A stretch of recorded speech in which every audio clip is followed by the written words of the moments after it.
All right, let's dive into one of history's biggest, most heartbreaking what-ifs. We're talking about the greatest collection of knowledge the world has ever seen, and a wild mystery that might just connect it to a continent thousands of miles away. Okay, so this is a huge question. I get it. But just think about it for a second. What if, tucked away in the legendary Library of Alexandria, there were maps, scrolls, maybe even detailed accounts of voyages to the Americas? And what if losing all that knowledge literally set us back by more than 1,000 years? You know, the great astronomer Carl Sagan really nailed it. This wasn't just some library fire. It was like erasing a chunk of humanity's brain, a huge blow to our collective memory. So the real question becomes, what exactly did we lose? And this is the core of the whole idea. We're not just talking about losing some cool philosophy or a few forgotten plays. We're talking about something that could totally rewrite the timeline of world exploration. A delay of 1,500 years. I mean, just try to wrap your head around that. So let's be super clear here. We are deep in speculation territory. There's no smoking gun, no piece of paper that says we sailed to America. But digging into this theory makes you ask some really big questions about what we think we know about the ancient world and what they were actually capable of. Okay, so before we get into what might have been lost, we have to talk about what the Library of Alexandria actually was. And honestly, the reality is way more amazing than the legend. Yeah, thinking of it as a hard drive is perfect, but it was more than that really. It was a massive, government-funded research center, and its mission was simple, but just mind-blowingly ambitious.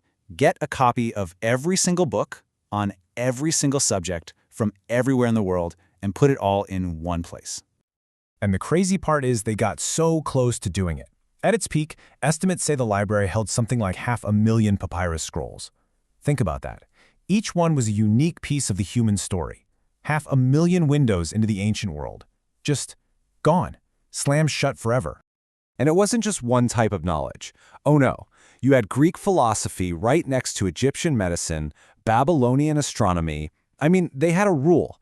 Any ship that docked in the port of Alexandria had to hand over any books on board so they could be copied. It was a genuine melting pot of the world's brightest ideas. Okay, so if the goal was all the world's knowledge, does that mean it could have included knowledge of the Americas? Well, that's where things get really interesting. Let's look at the few little clues we have. They're not proof, but they are tantalizing, that suggest this kind of long-distance travel was at least possible.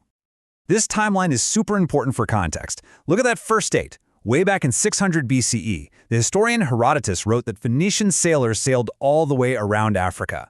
That is an incredibly long and dangerous journey, and it happened before the library was even a thing. So right off the bat, we know the ability to sail huge distances was there.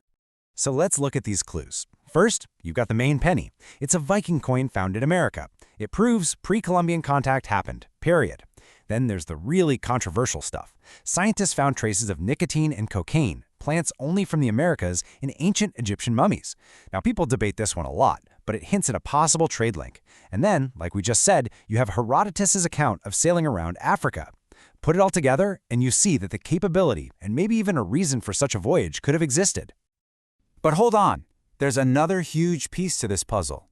And it's not about the sailors, it's about the destination. For this whole theory to work, the Americas had to be a place worth going to in the first place. And thanks to incredible research, like in Charles C. Mann's book 1491, we now know it absolutely was. This just completely flips the script on what most of us were taught in school. The old idea was that the Americas were this quiet, sparsely populated wilderness, right? A new world. But the reality? The Americas before 1492 were packed with sprawling cities, sophisticated farming, and civilizations just as old and complex as anything you'd find in Egypt or Mesopotamia. And that's the thing to remember. The Americas weren't some new world waiting to be found. They were another old world full of millions of people, countless cultures, and a rich, deep history. A place that would have been an absolutely worthy and totally plausible destination for any ancient sailor who managed to make the trip. So, could records of these journeys have been sitting on a shelf in Alexandria? It's possible. But you know what?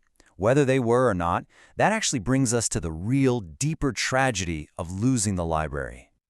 Look, debating ancient contact with America is a really fun thought experiment. It's fascinating. But the real gut punch of the Library of Alexandria isn't about the specific books we know we lost. It's about all the knowledge we lost that we don't even know we lost. It's this idea of the unknown unknowns, right? The things we don't know. Like, we can be sad about the lost plays of a famous Greek playwright because we have a record that they existed. But what about the scrolls that talked about entire fields of science we've never even dreamed of? Or histories of peoples we've never heard of? Things that were erased so completely that we don't even know there's a hole to be filled. That is the real empty void the library left behind. So, the story of the Library of Alexandria, it's not really about a building, is it? It's a chilling reminder of just how fragile knowledge is.